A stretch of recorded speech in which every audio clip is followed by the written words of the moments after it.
Gentlemen,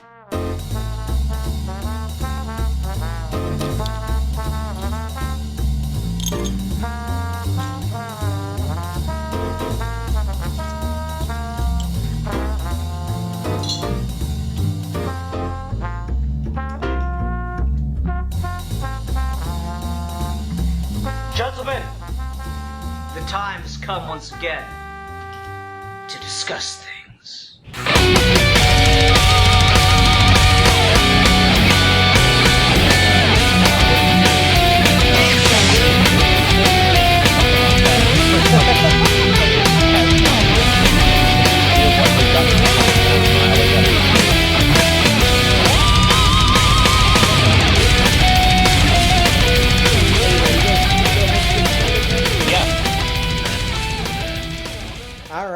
Hi everyone, welcome to another episode of Geeky Gentlemen. I am Sid Part 2. Joining me today is Mr. Steve Baxey.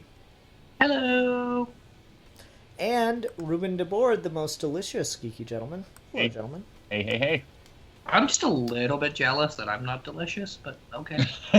Well, Steve, change your name to a delicious sandwich and then we'll talk. You can be Steve Monte Carlo Baxey.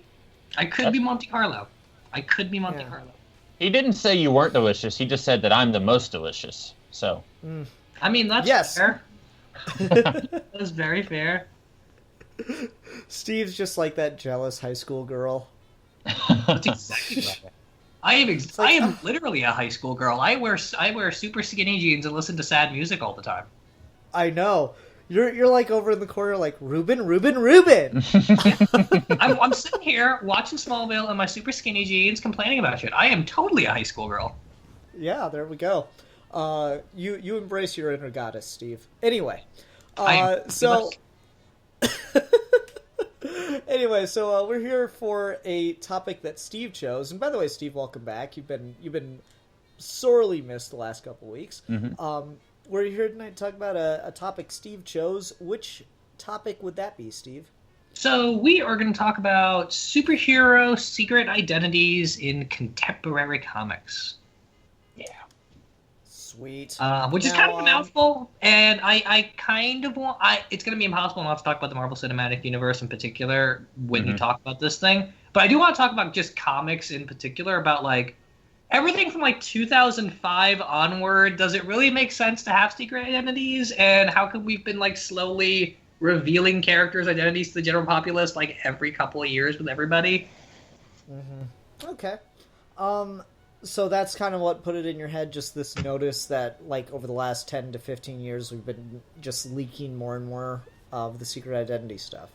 Yeah, because I was going back through Mark Waid's Daredevil, which I was never a fan of, and I'm still not, but it's one of those things where, like, I understood Daredevil to a degree, because Daredevil's identity is like, the worst-kept secret in the Marvel Universe ever since Frank Miller started writing Daredevil.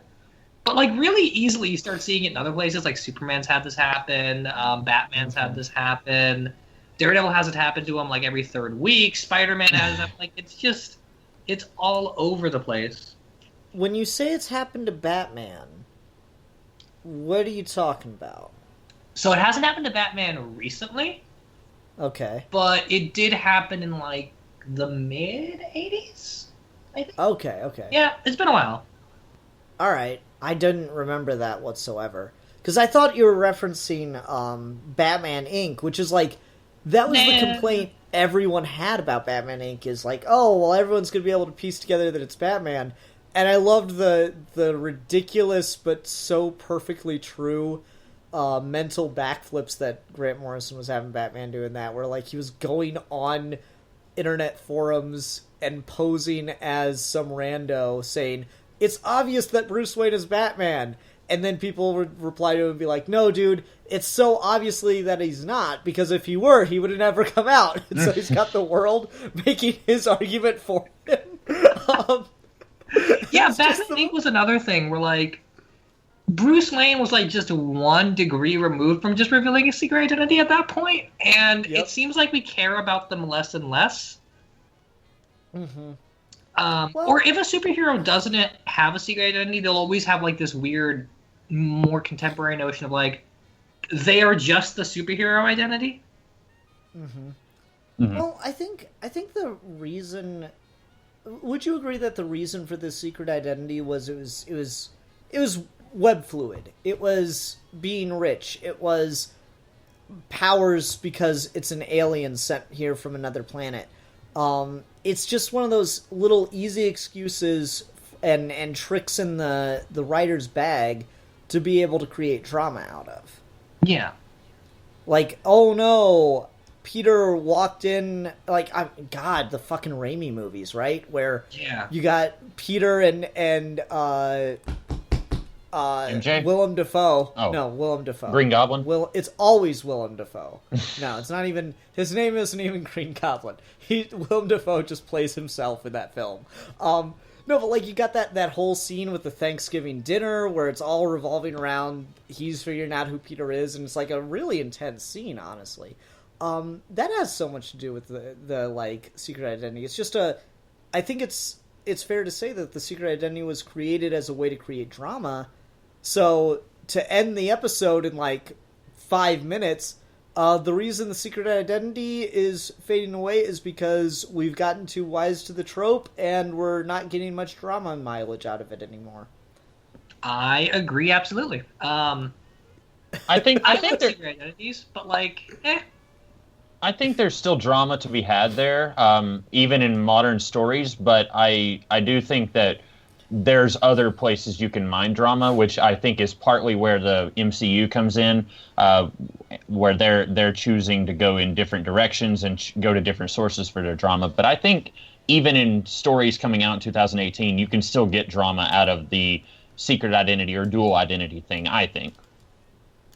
All right, name a modern comic book that is doing interesting stuff with the secret identity. Okay, well... Just off the top of your head. This isn't like a challenge, just something to get a hold of.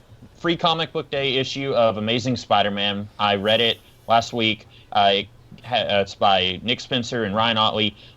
Without spoiling it, the whole crux of the issue is Peter is trying to find a new apartment with, I don't remember his name, but it's Robbie Robertson's son is his roommate. And they're both trying to find an apartment, and they end up getting a third guy to be a roommate to kind of help with the rent. And at least for the first issue, which I'm guessing is going to either include the Free Comic Book Day content or it's going to pick right up where this left off, we're going to have a little bit of a conflict, if you will, because Peter knows who this guy is because of his secret identity, but this guy doesn't know who Peter is. So, just right off the top of my head, I think that's a good one. Yeah, and as you were thinking about that, I also thought about Charles Soule's Daredevil right now, where he's doing the whole Mayor Wilson Fisk thing, and Fisk, of course, has a vendetta against vigilantes. Ooh, that's a fun one. Vendetta against vigilantes. He's got a whole vendetta against vigilantes, and so he's trying to arrest him, but he wants to appear on the up and up and all this stuff, and so he's hired Matt Murdock as his deputy mayor.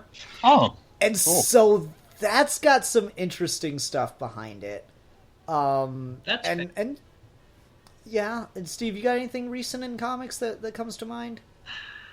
Not really. I guess I haven't just been reading the cool secret identity stuff, because like everything else I've been reading that completely ignores that characters have secret identities, or they're just completely out in the open, like Nightwing and Wonder Woman and Captain America and all that.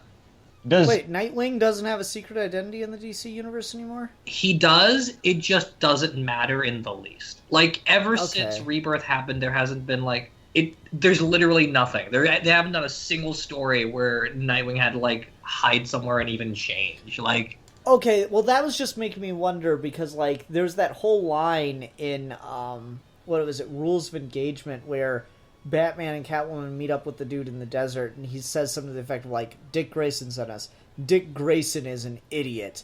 I'm like, wait, so Stu knows Dick Grayson, obviously in more of a superhero-esque role, and like, he doesn't make the connection to Batman and possibly Bruce Wayne through that? Did you read any of the Grayson series, Ian? No, I did not. Okay, in that... I haven't read Forever Evil, but apparently in Forever Evil, somehow his identity was revealed to the world, and so then he joins this secret spy organization. It's like, Man from Uncle or James Bond kind of thing. And then in that, he doesn't have a secret identity. But then I haven't read much past the first volume. In fact, I think I've only read volume 1 of Nightwing Rebirth. But in that, he's back to being Nightwing. But I don't know if they did any turns of story to try and get him where people don't know that he's Nightwing anymore. They retconned it into Rebirth, or by the end of the Grayson series, where his secret identity was erased, or his secret identity reveal was erased, so people just forgot. They did it in a way that addressed the stupidity of revealing his identity in the first place, which is you reveal to the world Nightwing is Dick Grayson, and the world's like, who the fuck is Dick Grayson? That's basically what they did at the end of Grayson. I was like, yeah, no one knows who the fuck Dick Grayson is. You're fine. Don't worry about it. Yeah. It's like that scene in Justice League Unlimited where Lex Luthor and the Flash switch bodies, and he takes off the mask. He's like, I get to learn the true identity of the Flash. I have no idea who this is. That's a great line. Yeah, it was exactly that by the end of Grayson. Yep. And I think part of the secret identity fatigue, though, might be from all of these annoying superhero TV shows doing that annoying plot of will they, won't they, with how can you ever know my secret bullshit. Mm-hmm. I blame Smallville. I fucking blame Smallville for everything boring about secret identities. It's been like how long was it into Smallville before he revealed his secret identity to Lois Lane? Well, she didn't show up until season 4, she and then showed up in the first episode of season 4. I think she finds out in season 8 or 9. Jesus Christ! Chloe was there since episode 1, and she doesn't find out until season 4. She finds out in the middle of season 4, but Clark doesn't know that she knows until season 5. Yeah, and the Smallville almost makes it worse because there was multiple reveals. Pete finds out in season 3, Chloe finds out in season 4, Lois... I know Lex found out at one point. Yeah. Lex didn't find out until season 6. Yeah, Lex finds out... No, Lex finds out early and then forgets. I don't doubt it. No, Lex I remember... I didn't watch much of Smallville past the first 4 seasons. I very clearly remember Lex Luthor being in a mental hospital because people thought he was crazy, and he wasn't helping his case by claiming his friend Clark had superpowers. But that was a one episode thing when he was in the insane asylum, and he thought Clark had powers. He was in the insane asylum for a few episodes, but Clark having powers was very minimal to that whole thing.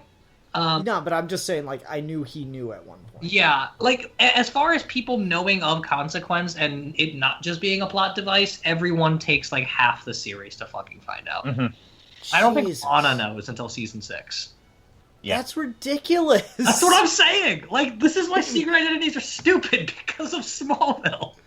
Well, I mean, to be fair, how long was it in the comics till Lois Lane figured it out? I mean, Donner at least had the sense to do it in the second movie. In the comics, I want to say is 50 years because it wasn't until 1990 or 91, right? You had Superman first appears in 1938, and then Crisis on Infinite Earths basically just starts over fresh, and then you've got this new dichotomy with the Superman Clark Lois triangle, and then it was shortly after Lois and Clark the series began, or the TV series began, I want to say, when she found out, maybe? Mm-hmm. Yeah, Lois and Clark the TV show and the comics had to play back and forth as to when they could reveal to Lois that Clark was Superman. So it definitely took a long time in the comics, too, but having a monthly serialized comic where characters don't find out and structuring it around that is a little bit different because we didn't have the soap opera storytelling of stuff like Smallville at that point. There's definitely still soap opera stuff, but it's not this kind of cringy teen angst, nonsensical plotting that you'd have to watch week to week on something like Smallville. Yeah. Smallville told every story it was ever going to tell in its first season.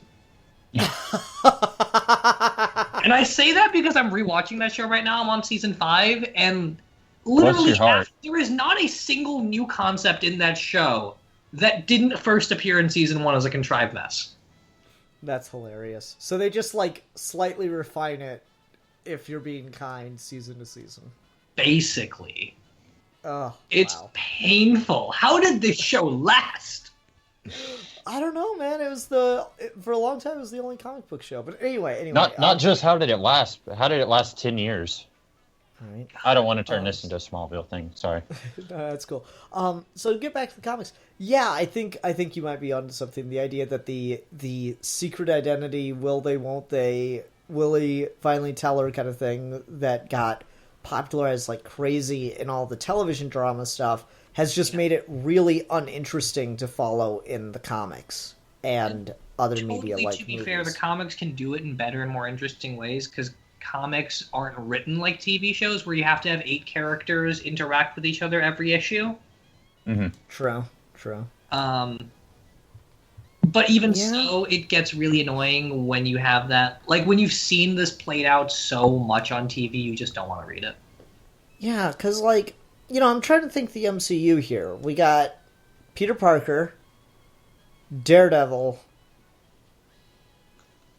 That's it, right? Even them, I don't know if I'd count either of them because, spoilers, but, like, by the time you get to the end of Daredevil Season 2... all of his supporting cast knows who he is. Like the public at large doesn't know, but for all intents and purposes, everyone in the show knows. And then go ahead. Sorry, I was just saying, and Daredevil's always on a shaky stack of bricks when it comes to that stuff because, like, I don't think you could ever make a post-Bendis Daredevil work and not toy with the world knowing his secret identity. Yeah, maybe. And then like Spider-Man, who I honestly thought was going to be the closest thing to having a secret identity, by the end of Homecoming, spoilers, everyone in that, like, pretty much everyone in his supporting cast knows, or at least it hints that they know. Like, Aunt May finds out, Ned finds out, it hints that MJ knows. So it's like, and that's the closest thing to any of them having a secret identity in the MCU, really. Mm-hmm.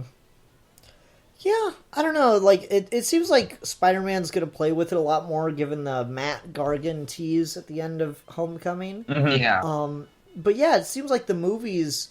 I'll give the Marvel Cinematic Universe this. It is definitely some of the smartest, like, most thoughtfully written stuff you'll find as far as long-term consequences and just what's going to make for dynamic storytelling film to film.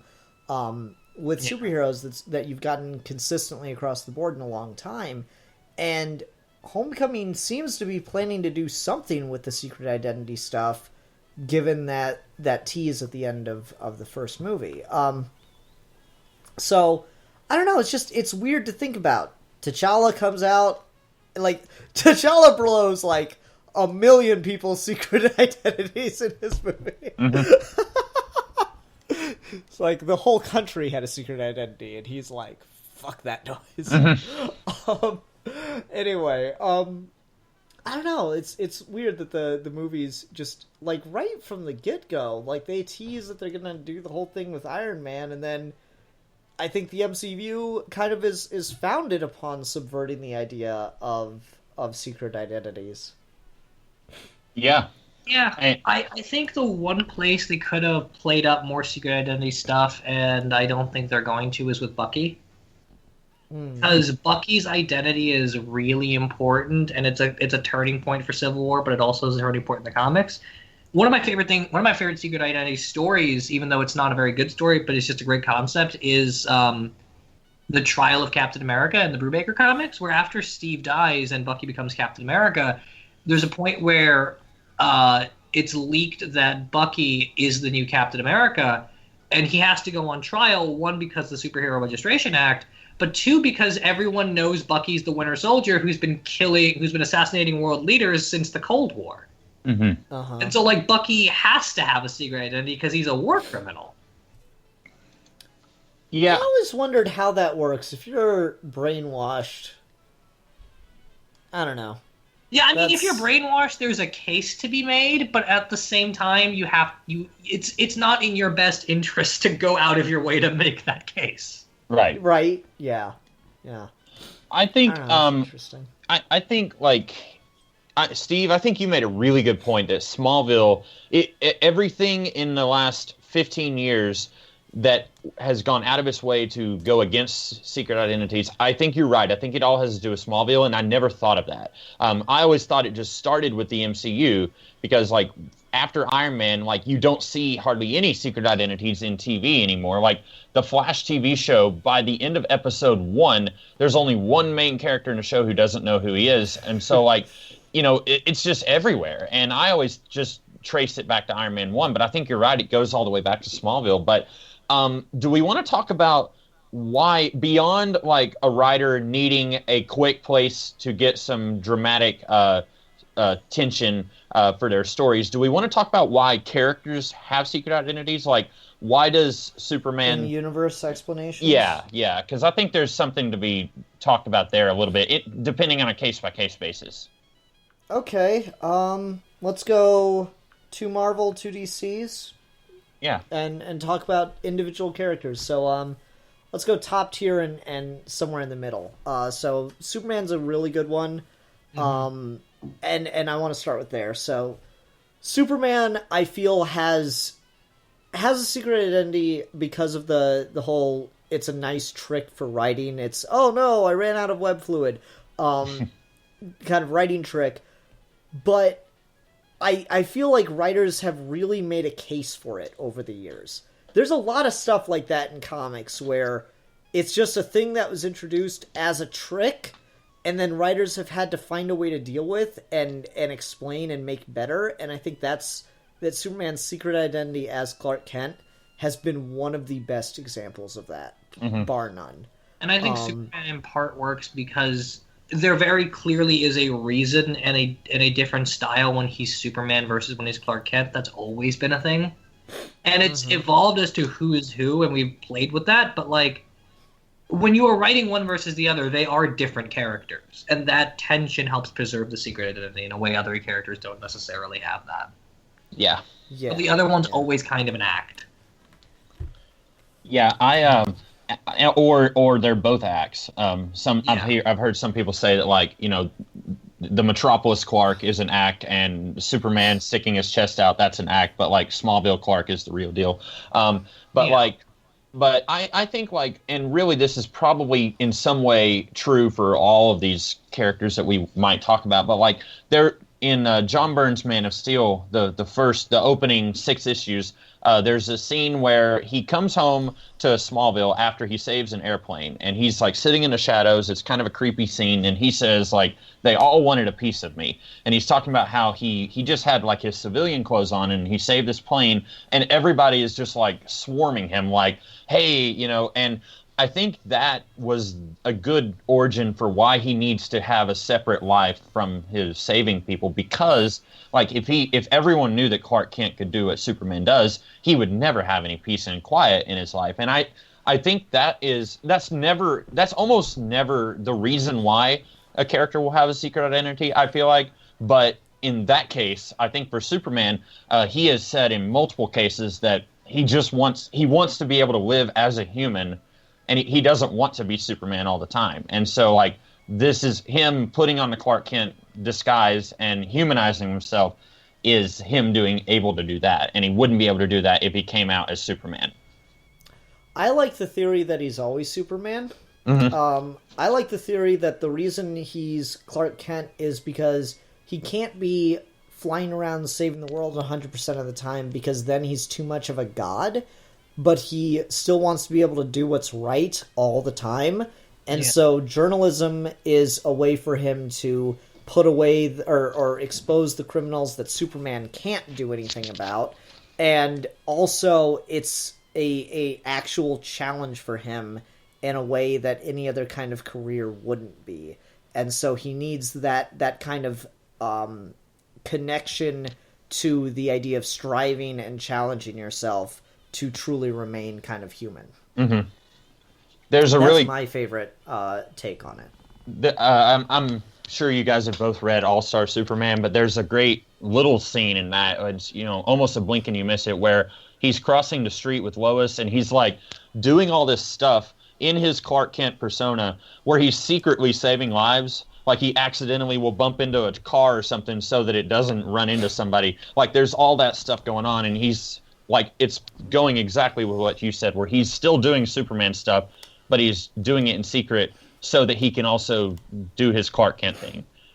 Mm-hmm. Yeah. How about you, Steve? What's your take on Superman and Clark Kent? Christopher Reeve's Superman's always been my favorite Superman, so I've always liked that idea that he's most naturally inclined to be Superman and to be all powerful and to just like save cats out of trees and shit like that. But I think for writing purposes, for comics in particular, I like the John Byrne more like investigative reporter thing. I think if Smallville did anything right, they got right the idea that Clark is really, really angsty and he's just a person, and everything about being Superman forces him to not act like himself. Mm-hmm. And I like that. I think just for the sake of like a serialized comic book, it makes perfect sense for like Clark to be the person and for him to want to be a reporter and to have ambitions and to have a personality and to be that type of person. Whereas if you're watching it in a movie, I want him to be like the epic Christopher Reeve godly type. Mm-hmm. Okay. Yeah. You know me, I love my Superman god. Yeah. I love my my Super god. gods. Yep. Okay, then, Steve, why don't you pick a lower string DC character that's got a secret identity and that's worth talking about? Secret identity that's worth talking about. Like something that's interesting in universe as to why this character has the secret identity. Like if you can think of one, because I don't want to just talk about Batman or whatever. I want to try to branch out and think about more interesting characters. And if you can't think of something, we'll brainstorm here. I just figured you might. There's a few options. God. Green Arrow comes to mind because I think Green Arrow is always on a precipice of whether or not he needs to tell his secret identity. But maybe more interesting than that.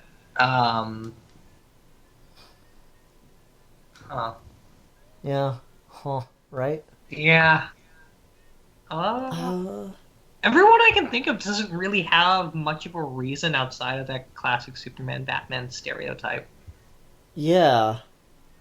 I don't know. I just found it funny that I think Hal Jordan's the only Green Lantern that seems to care about his secret identity. Like, I guess Hal and Kyle. Well, okay, here's the thing with Hal and Kyle and Green Lanterns, though, that bugs me from Earth. When you had, like, the 60s, 70s, and arguably some of the 80s and 90s comics, they operated primarily on Earth, so secret identity okay. But Green Lantern comics now have gotten so cosmic that they're basically never on Earth, and it doesn't matter if they have a secret identity. Steve, have you watched Green Lantern, the animated series? Yes, and it's amazing. Oh, okay, yeah. So we all know what I was going to reference. Okay. No, that's fine. We can talk about it. I love that scene where Kilowog makes fun of Hal for wearing a mask in space in case anyone recognizes him. And Hal's like, hey, talk to me when your planet invents paparazzi. I'm just like, what kind of paparazzi goes all the way to fucking space to snap a picture of Green Lantern?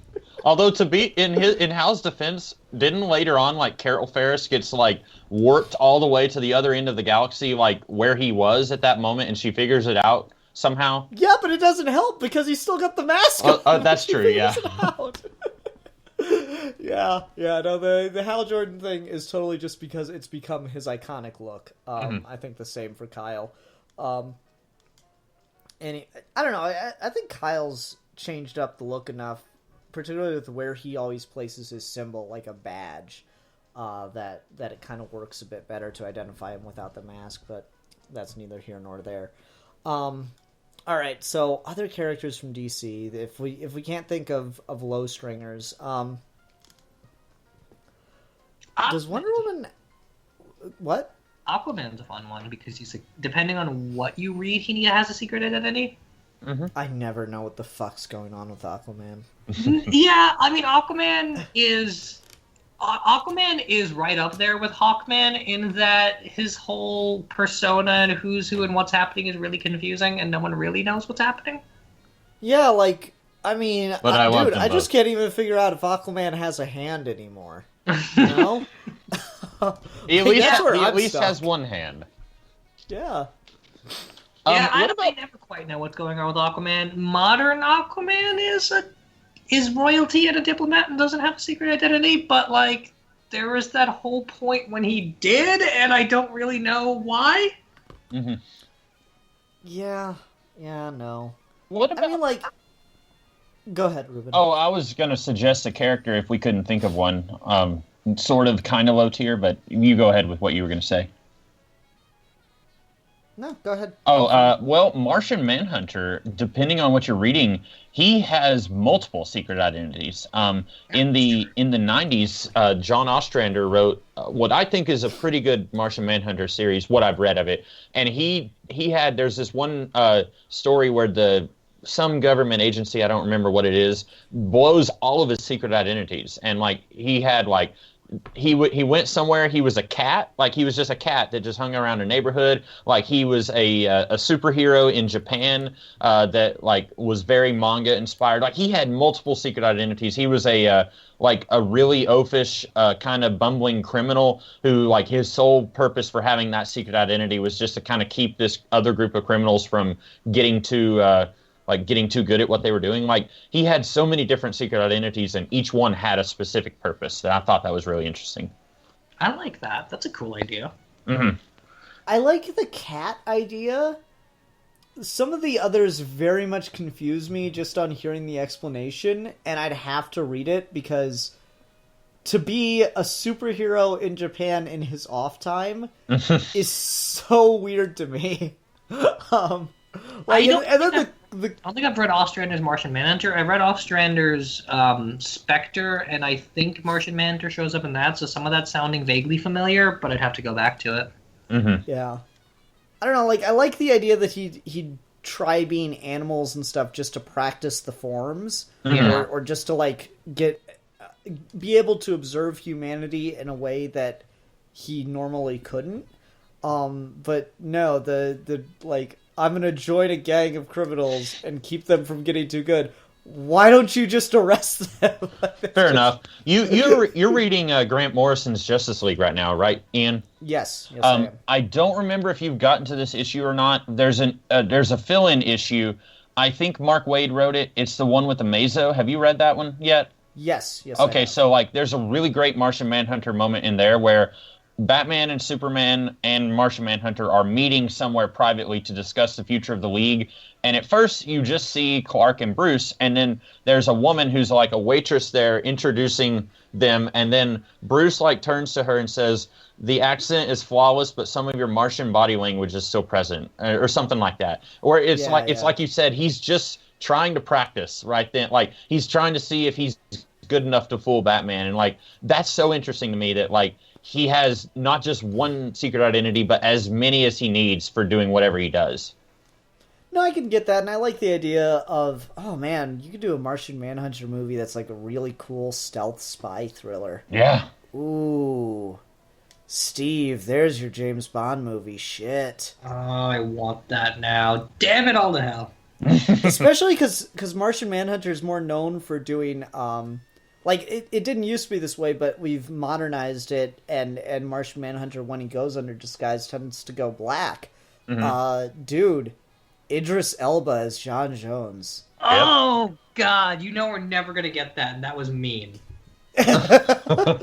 Like, everyone's been talking about, like, yeah, Idris Elba for James Bond. Like, you do a cool stealth spy thriller movie where the Martian Manhunter keeps changing form, and you have Idris Elba like play him and have like the human version, and then the like, you know, do the Martian, and then maybe you could even have, depending on how ballsy you want to go with like CGI capture or recreating people, you could maybe like have Idris Elba play every version of the person he's transforming into. Mm-hmm. Like, if he just does the motion capture and they create CG models of the characters he's transforming into, that'd be cool as shit. Mm-hmm. You could do some inventive ass shit with Martian Manhunter on film. Okay, that's never happening. Bye. Yep. You know, if you just wanted to break everyone's heart really quick. Yep. Yeah, there's the clip. The Martian Manhunter movie that will never be. Man.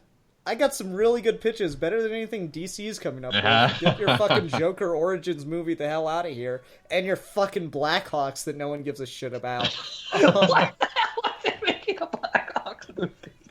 I don't know why anyone thought that was a good idea. It's what it is Spielberg's excited about making another World War II movie, and DC needs literally anyone it can get to make a movie with them right now. Mm-hmm. That's what it is. Anyway, so back to the secret identity thing. No, like, I like that John's kind of pretending, like, to be different people, and I'm not trying to judge the comic that I haven't read super harshly. I'm just saying, hearing that explained to me, that sounds really dumb, but I'm sure it works in context. I probably did a bad job of explaining it, because it's been almost a year since I read those, and like I said, he had, like, 4 or 5 that he was juggling in like one issue, but I thought the idea of him having multiple identities and then each one had a purpose, I just thought that was kind of cool. Yeah, you know, I like that. Interesting conceptually and never seems to go away. Super villain secret identities? Yeah. And that's something. Go ahead, sorry. Oh, sorry, I was just gonna say, like, Lex Luthor? Like, Lex Luthor, he doesn't have 2 personas, per se. Like, doesn't get dressed up and have an evil villain name. But clearly he has a secret identity. Mm-hmm. I never know what the fuck's going on with the public and Lex Luthor. Like, you know, this doesn't work because it's 2018, but I never understood how Lex Luthor was elected president. And now I completely understand, but I never understood. Yeah, I was gonna say. Like, were you here 2 years ago? No. I think in the late 90s comics, right around the time when it happened, they did this thing where Brainiac from the future came back and he took over all the technology, and then when he went away, it was like, oops, we've accidentally erased all of our information that we had. But it's like, you still have physical copies of the Daily Planet where Lex committed this crime. Like, anyway, sorry. No, like, that's the thing, is, like, I like the idea. I'm going to talk about Brian Azzarello's and Lee Bermejo's Lex Luthor Man of Steel. It's been reprinted and just renamed Lex Luthor. It's Lex Luthor Man of Steel. That title is very, very important to that work. Anyway, that thing did what's smart to do with Lex, which is he never fights Superman. He doesn't put on power armor and fight Superman. He manipulates others and does things behind the scenes to piss off Superman and make sure to never leave a trail that can go back to him. Mm-hmm. And that's what I think everyone wants to write with Lex Luthor, but then they can't resist putting him in power armor and having him fight Superman. And I'm like, okay, fine, you can do that, but it can't be in Metropolis. You need to change the location then to a place where only he and Superman are aware that they're fighting. Or give the power armor a mask. There was this, like, mid-2000s outcry about Superman not being able to punch anything, and ever since then we have just been unable to do Lex Luthor outside of a power suit, and I hate it. Mm-hmm.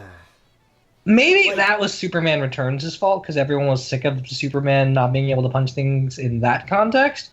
But literally every single Lex Luthor story since that movie has been like, I'm going to put on a super suit and be a better Superman, or some bullshit like that. And I never liked that.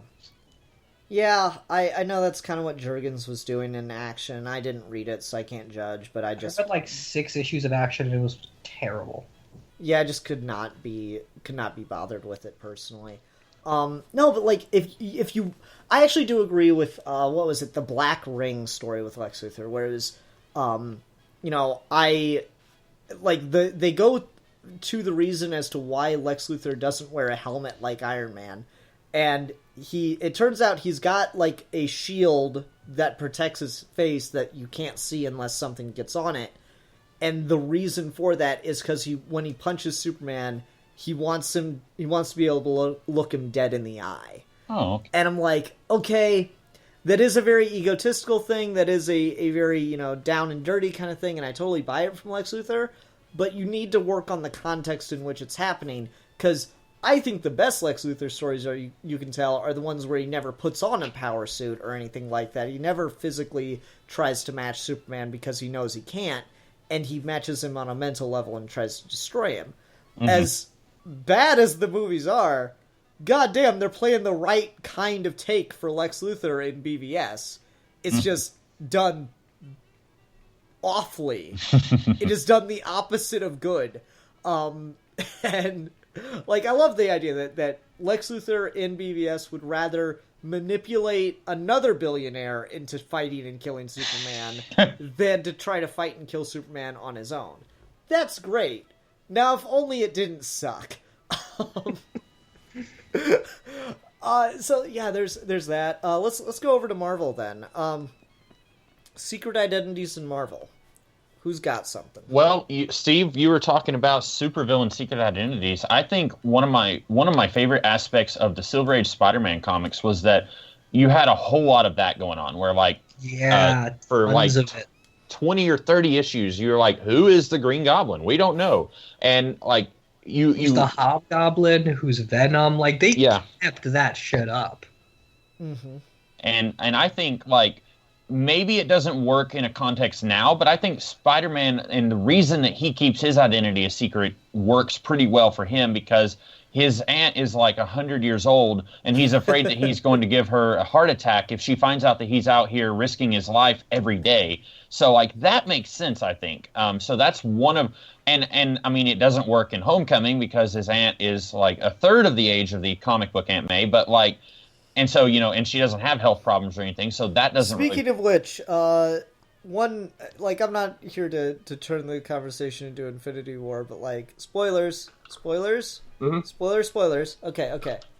What the fuck happened with the end of Homecoming and Spider-Man in Infinity War? What's going on with that?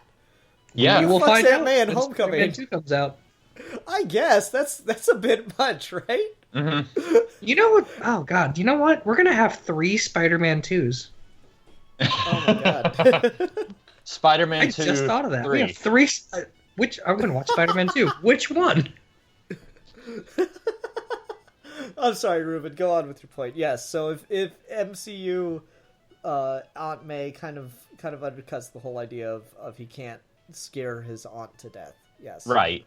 And also, I guess, like, you have, like, and I don't think it's a good comic, but in DC Comics you had Identity Crisis, where we find out that Sue Dibney, the wife of the Elongated Man, was raped by Dr. Light, and then this brings in the whole thing where Zatanna is mind-wiping Dr. Light, so he doesn't remember who Sue Dibney was, and then Batman walks in, and then they mind-wipe him, and it basically, the whole thing... while I think it's a horrible story, just very misogynistic and just not well told at all, I think it's a good reason why, like, if anyone ever says superheroes shouldn't have superhero secret identities, I would point to that and say, well, that's a good reason why they should. Because, like, if anyone knows who you are, they're going to go after your loved ones. And, like, a lot of times that sounds cliche, but then it could happen. Like, you know, Venom kidnapped Mary Jane Watson and, like, scared her really badly, like, to the point where she didn't want to see Peter wearing the black suit anymore, the one that he was wearing after Venom was a thing. So, like... Solomon caused... Linda West to have a miscarriage? Yeah.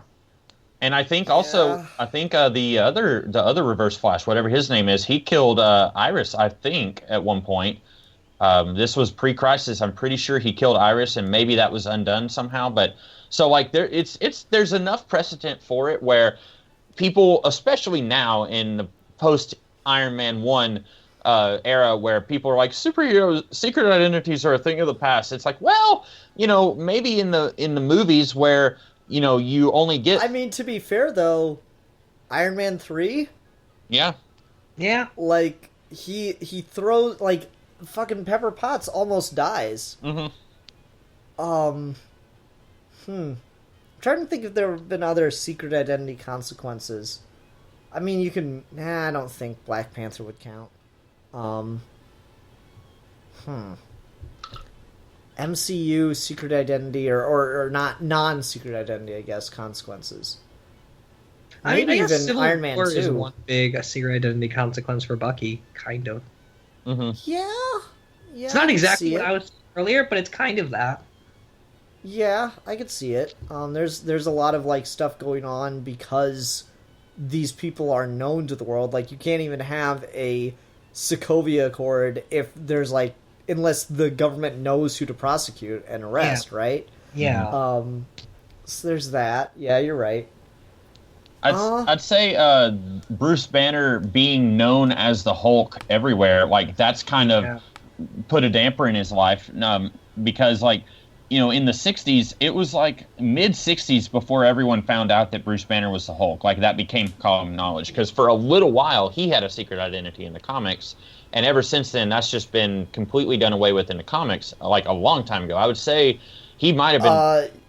Yeah, I'm gonna throw in with the thing I really like, Hulk, the show. He had a new secret identity every week, and it always got busted.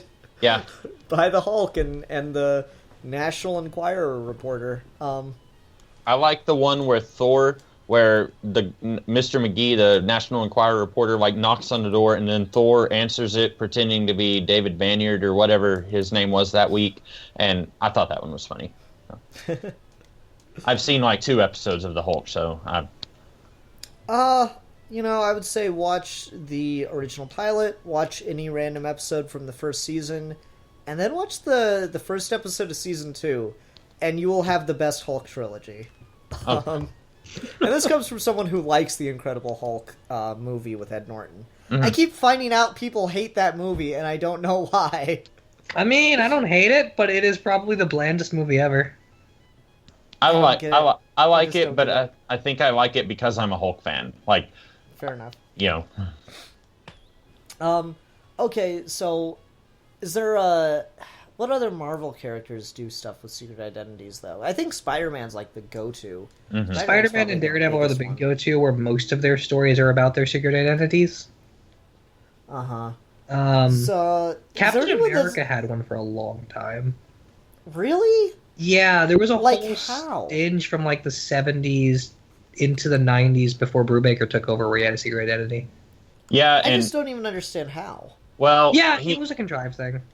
Yeah, and here's the worst part of it. He was working as a comic book artist for Marvel Comics in the comics, where he was doing the fictional adventures of Captain America. And like, I mean, I'm not a professional comic book artist, but I know that that's going to take up most of your week. You're not going to have time to moonlight as a superhero while you're... Well, maybe for you, but Steve Rogers is the pinnacle of human perfection. That's true. So obviously he's going to have time to just sketch a couple panels while he's punching out Red Skull. Yep. You know? I didn't realize that Cap being artistically talented has carried over to the movies. I did not know that. Yeah, That's kind of funny. When I saw him draw for them in First Avenger, I'm like, oh yes, that's exactly like the comics. This is great. Mm-hmm. Yeah, I found out someone did one of those videos where the like details you missed, and it was like Peter Parker's phone goes from being fine in the beginning of Homecoming to having all kinds of cracks on the screen by the end of it because he's just carrying it around in his pocket when he's falling off of buildings. I'm like, oh, that's cool. And the other one they pointed out in Civil War, whatever it is, where you see Captain America sitting at apparently his desk reading. He's got the drawing from First Avenger framed, so he apparently kept it, really liked it, and framed it. Ah. neat stuff like that. I could use sketchy Captain America again. That'd be fun. But we all know what he's going to be drawing, right? Right. Pictures of Bucky's beautiful. Another, I think, secret identity thing that's kind of weird. In the X-Men, most of the X-Men, it's not that their identities are secret, because a lot, especially once you get to 1975, most of them don't even wear masks. But Professor Xavier has always been like, he's there, he's with the X-Men, and then like publicly he is like this world-renowned expert on mutants, but he's not. Publicly, he doesn't have any ties to the X-Men until the very beginning of Grant Morrison's run, where a villain possesses his body and outs him as the founder of the X-Men. And that hasn't been undone since then, and that was about 15 years ago or a little more. But like before that, you know, the X-Men themselves didn't really have secret identities, but they they were still kind of operating like on the, like they were sometimes undercover and then sometimes they were, very public superheroes, but they didn't really have secret identities. Like Storm doesn't wear a mask, but then she could just go to the mall as herself. Like, so that's a weird one, I think. Mm-hmm. Yeah. I don't know, like, I don't know what to think about the X-Men. I don't like the X-Men out in normal, everyday superhero situations. Mm-hmm. They're a Black Ops team. They do mutant rescues and stuff like that. Like, I imagine the X-Men, like, breaking kids out of mutant camp, Mm-hmm. Yeah. Like parents find out that their kids are mutants and send them away to mutant conversion camps or some shit, and the X-Men are breaking kids out of those. That's my imagery for the X-Men. And then, like, world-ending threats, I guess, with Apocalypse or what the fuck ever. Who cares? X-Men's one of those weird things where if you really sit down and read the comics, the X-Men comics are never even like the X-Men. Mm-hmm. Like, if you watch any documentary ever about superhero comics or you listen to anyone explain the X-Men to you, it's never actually the X-Men. Yeah, Ruben and I were talking about this, where the X-Men's got, like, this really convoluted-ass continuity, and when it should be really easy to tell very human stories with the X-Men, and yet it seems far and few between it. Honestly, X-Men Evolution is super underrated, and we should just keep doing that in the comics. Mm-hmm. Mm-hmm. Okay. Alright, so the X-Men have weird connections to the secret identities. Other Marvel characters that come to mind. Any Marvel villains with secret identities, since we talked about DC villain Lex Luthor? Well, as Ruben pointed out, most of Spider-Man's villains do, and those are all really interesting. When Brubaker was on Captain America, and Red Skull was quote-unquote dead, his secret identity was a politician, and that was really cool. Okay. Was that when he was calling himself Del Rusk? Yes. Okay. I suppose the problem with doing a secret identity for a villain is you can't maintain it, though, right? Mm-hmm. Like, eventually you need the hero to beat them, otherwise it gets boring. And in order for the hero to win, they either have to kill the dude, a la Spider-Man Raimi 1 and 2, or they have to keep him alive, and then he has to go to prison, and his secret has now been revealed to the world, right? I agree, but I feel like the minimum amount of time where you can sustain that tends to be some of the most memorable stuff you do with supervillains. Mm-hmm. Like, yeah, that's definitely the case, but no one's gonna argue that the original Green Goblin story, from the beginning of finding out Norman Osborn to his eventually dying, is not some of the best Spider-Man ever. Okay. And the same with Daredevil and Wilson Fisk, and like I feel like it's always worth it. It's worth the fact that they can't really be used properly after that.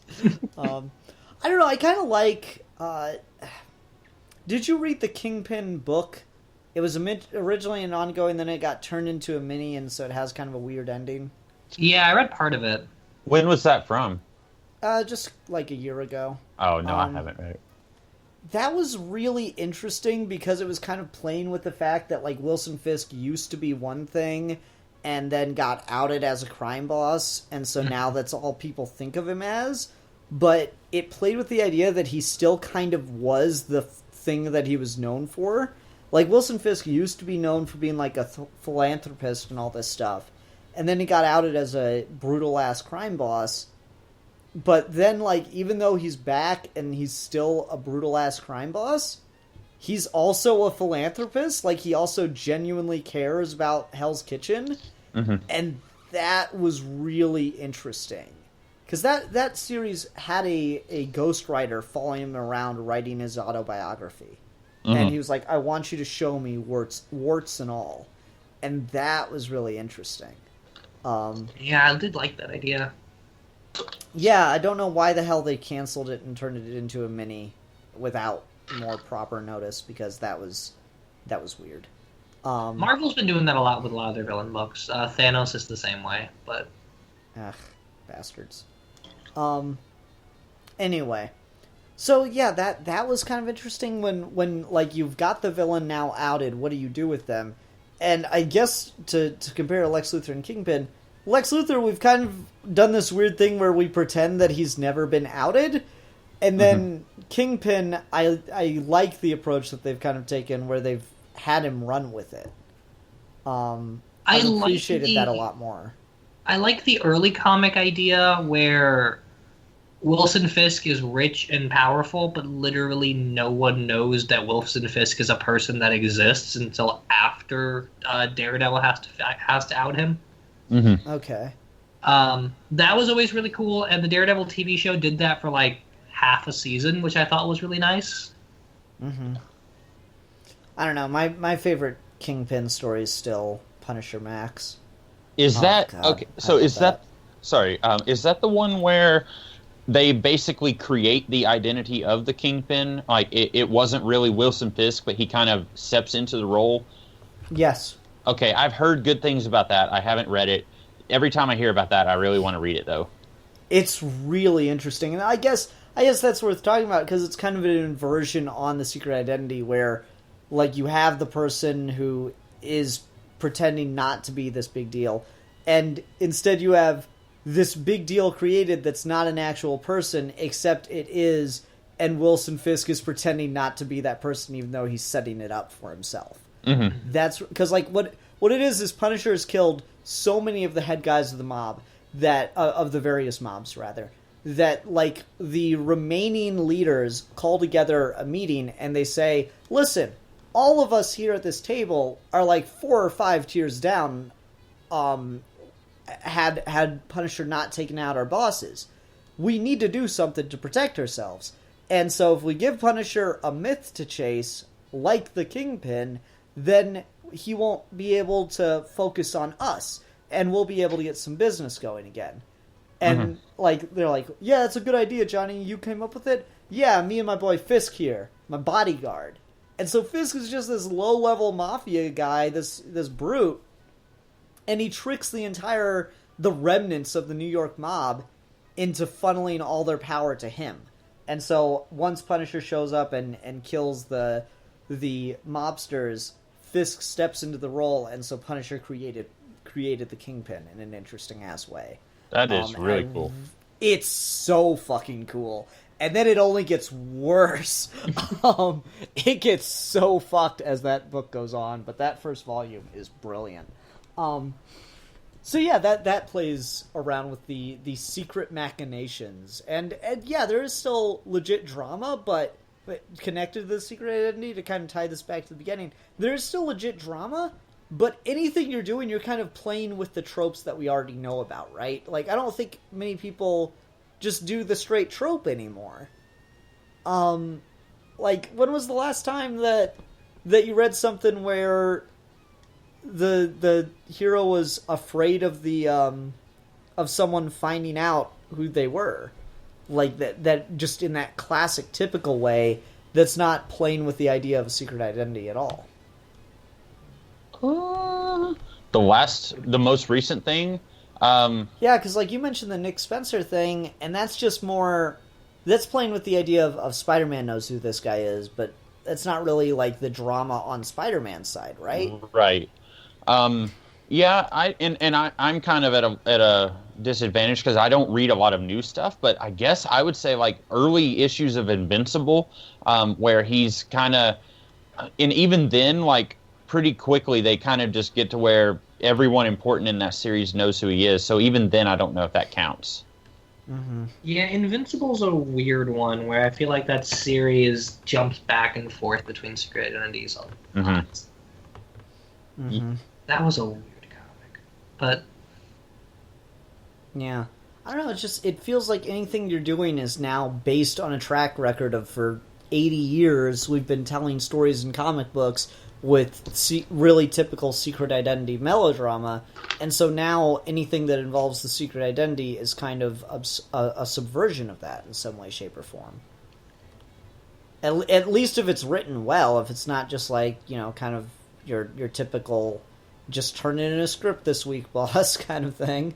Mm-hmm. Well, I kind of hate that most comics lately are being written like TV shows, where you will introduce like 4 or 5 characters and you have your principal cast and they're in every issue and you have multiple subplots working in that way. And they build and they structure themselves like their TV.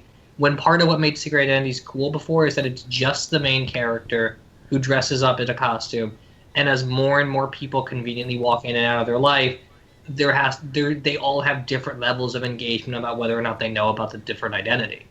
Mm-hmm. And in that way, it's a trope and there's melodrama, but it's not predictable. And it's not like The Flash, where like everyone knows everything all the time and it's really annoying. Mm-hmm. Yeah, because it used to be a big deal when the hero revealed who they were to someone.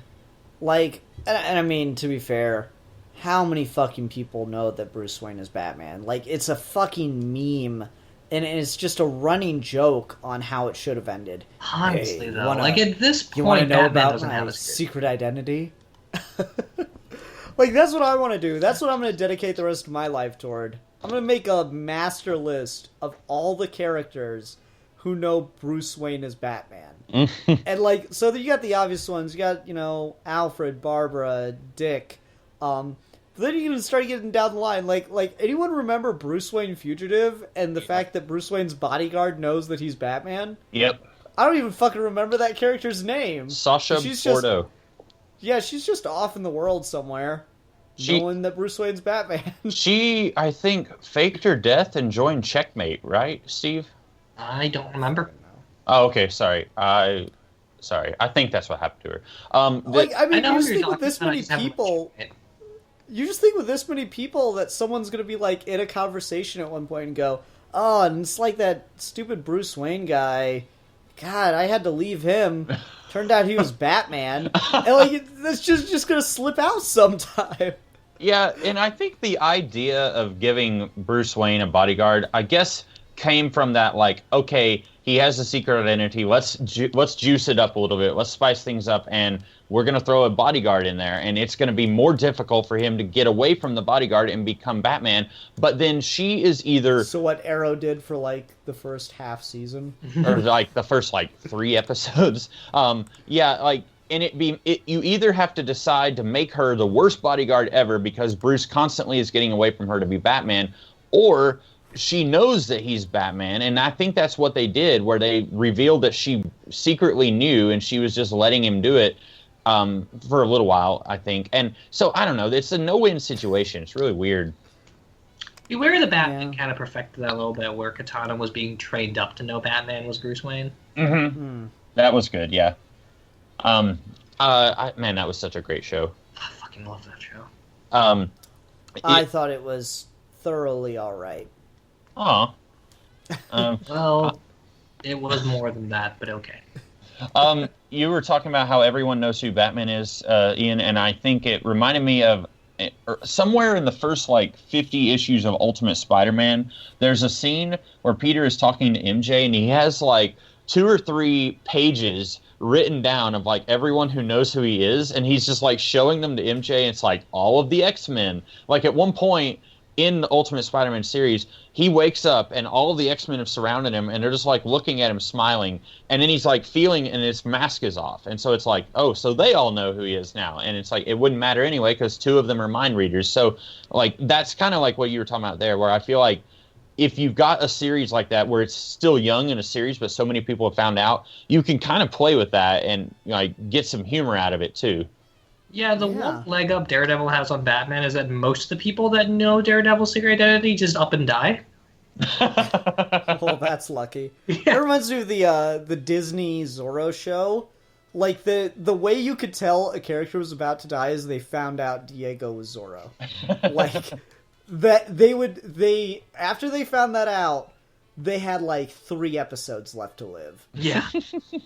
With the exception of Bernardo and his father. They had 3 episodes left to live because it was always the villain that finds out, and then they die, and then it's over. And it's wow, that was quick. Zorro's just sitting there I have the very good fortune of all of my enemies mysteriously dying. Speaking of Zorro, I guess we haven't talked about this, but secret identities, although they're almost exclusively used in superhero comics, I feel like they got their start in the proto-superhero like Zorro and the Scarlet Pimpernel. Yeah. And like, I haven't read any Zorro, but I have read the Scarlet Pimpernel, and at least there, it's used pretty much in the same way that it is in superhero comics, where it's just meant to be a source of drama. Because the Scarlet Pimpernel is not the protagonist of the book, The Scarlet Pimpernel. It's actually a woman who is trying to, like, she's being blackmailed into finding out who the Scarlet Pimpernel is and then turning him over to the guy who's hunting him down. And so, like, there's a source of drama there. And then, without spoiling it, things complicate throughout the book. But I feel like the reason for the secret identity is the same there that it is, 50 years later whenever you start having secret identities in superhero comics, like, everywhere. Mm-hmm. Yeah, and I mean, it's the entire crux of Zorro. Like, God, it's hard as fuck to watch some of the original Zorro films, because it's all the same thing. Mm-hmm. It's all just, Don Diego is Zorro, and it's really funny because no one would place that together. And yet, at the end, he kind of just rallies and everyone decides to like him. Mm-hmm. and reveals who he is. And it's the same fucking movie like 7 times. They're like, 10 years have passed, let's make another Zorro movie. Great, can we develop the character and start? No. We're doing the original story again. Dead serious. Mask of Zorro, still the best Zorro film. And that's so weird. Is that the one with Antonio Banderas? Yep. Okay, yeah, I like that one. Yeah. That may be the only one I've seen. You're not missing too much, unfortunately. Okay. If you want good Zorro, go watch either the 90s show or the Disney show. Both of those are pretty good. But anyway, yeah, the secret identity thing's been around for a long time. I'm trying to... And Ruben, you know more about the little middle-age stuff, because there aren't secret identities in Greek fiction or in Greek mythology hero stories. Like, everyone knows who Hercules and Achilles are. Mm-hmm. Does everyone know who Robin is? Robin Hood? Yeah. I guess, like, I think everyone knows, from what I know. Like, the sheriff is always trying to arrest him, and so, like, he shows up in disguise when he does, like, the thing where he splits the arrow, and then he pulls the hood back, and it's like, arrest that man, we all know who he is. So I guess everyone knows who he is most of the time. Mm-hmm. I just don't know. I'm trying to figure out, when did this shit start? When did we start doing secret identities in fiction like this? I know there are some King Arthur stories where it's like 2 knights get in a duel, and they refuse to reveal their identities to each other because they're wearing armor and helmets and stuff. And then later they'll find out, and usually a lot of the conflict, a lot of the drama could have been avoided if they knew who each other was. Yeah, I mean, I guess you could almost trace this back to Shakespeare, because Shakespeare basically invented the trope of secret identities and mistaken identity. Okay. Yeah. Comedy of Errors, isn't that the one where there's a woman pretending to be a man and Yep. she... okay, so that one definitely does it. I'm sure there's more that I can't think of. Yeah, I mean, like, basically all of Shakespeare's work is mistaken identity. Mm-hmm. Okay. That's a good point. All right. Well, it's interesting to think about. I think... Now, Steve, you also mentioned you wanted to talk about the notion of the hero, the superhero itself being the identity now, as we've dropped this secret identity aspect from a lot of modern storytelling. Yeah. So something I was writing about recently, because I wrote a paper on The Dark Knight for this past semester, and something I came to the conclusion of is, with a lot of stuff, Dark Knight trilogy specifically, but stuff moving forward out of it, is superhero characters aren't really characters. They're designed to have a sense of justice, and then who they are gets rooted to that sense of justice, and it gets super explicit and even metatextual when you talk about something like Batman Begins, when Bruce has that whole line about being a symbol, where, like, everything you can say about him as a person has to stem from him rooting his identity into a concept like justice. Mm-hmm. And when you start literalizing things to that severe a degree, it almost doesn't matter if you have a secret identity because that's not the person anymore. The person almost always stems out of that deeper concept. Yeah, and I think that's related to the power of myth, right? Yeah. Like it doesn't. What's the line? The Liberty Valance effect. Ever heard of this? Yes. No. Yeah. Okay. So the Liberty Valance effect. There's the movie The Man Who Shot Liberty Valance, and this dude's doing an interview with the newspaper because he's the legendary gunslinger that shot the outlaw Liberty Valance. And throughout the whole movie, he ends up revealing that he, in fact, did not shoot Liberty Valance. And the newspaper reporter tears up his newspaper and says, and it's like, what are you doing? He's like, this is the West. When the legend becomes fact, print the legend. And so that's the idea of the Liberty Valance effect. The legendary thing, the mythic thing, is more important than the truth. So yeah, Peter Parker might be Spider-Man, but maybe Spider-Man is more important than Peter Parker. And I think that's kind of been confirmed in the real world without necessarily even thinking about it through characters like Spider-Gwen and Miles Morales. Just throw that one out there. Like, the idea of what Spider-Man is kind of transcends Peter Parker the character, and via commentary, Peter Parker the person. Mm-hmm. To the point where we're getting a Miles Morales Spider-Man movie this year. Which That's I keep interesting. forgetting exists. What? I keep forgetting that exists. Me too. I am, like, legit excited for that movie, bro. I'm gonna watch it. I just Right, keep but, forgetting like, about it. That there is like no marketing for that shit. Mm. Yeah, it's doing a really ambitious thing, which is it's going to be fine for kids to watch, but it's a movie that is fine for kids to watch, but not being marketed as a kids movie. Yeah. Mm-hmm. So it's doing some ambitious shit from American animation. So I've got high hopes for it. All right. I think we would be remiss if we did not mention the one secret identity, Jackie Chun and the mutant Roshi from Dragon Ball. Good point. And he had a legitimate reason for joining the tournament under disguise. So there's No, that. I legit love that. Like, I love that a lot. But the better one is Tournament 2. Oh yeah, when he gets where he's fighting Tien, and like he has legit the best moment in that entire, like, the best Roshi moment is when he forfeits to Tien, and he like walks to the edge of the ring and he goes some to the effect of like, my generation is up, the new one takes its place. And he just jumps out of the ring, and it's like, holy shit. Yeah. That's some deep shit right there. the Tien Goku fight in that tournament is super underrated. Oh yeah, it's up there. Tien, like, Vegeta and Piccolo respectively steal a lot of Tien's swag. No lie.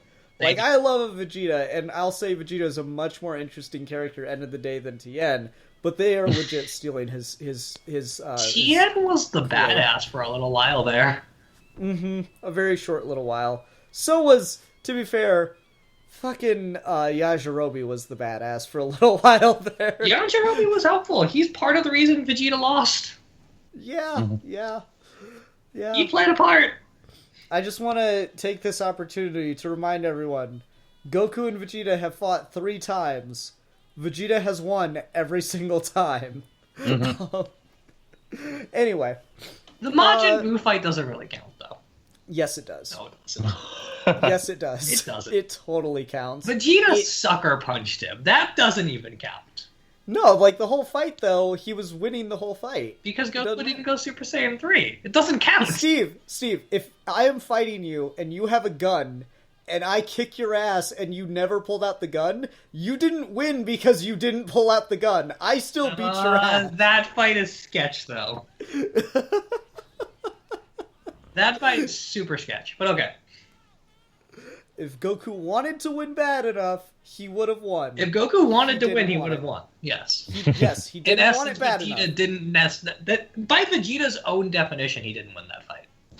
Vegeta doesn't matter to shit, man. Vegeta, like, flat out is embarrassed that he thought he won that fight. Okay, this is a completely different conversation, and I want to have this argument, but not on the show. Because I am legit ready to give Steve a gun and have this fight. So, anyway, do we have any more final thoughts on secret identity shit? No. I'm good. I like this one. I thought this was a fun. Yeah, this was a solid episode. All right. Well, next week we're on review topic. It's my turn, and we're gonna do something rare on Geeky Gentlemen, which is gonna have a reasonably timely review. We're gonna talk about issues 1 through 8 of Sean Gordon Murphy's Batman White Knight. Yes. Okay. Yep, that should be interesting. Ruben, I don't know your situation with that, so if you can't get them together, that's fine. We'll figure something out. Okay, man? Okay. Yep. All right. Everyone, thanks very much for watching. Until next time, I'm the Philosopher. The Exile. And I'm the Comics Kid 2099. And we are your Geeky Gentlemen. And we will be discussing things.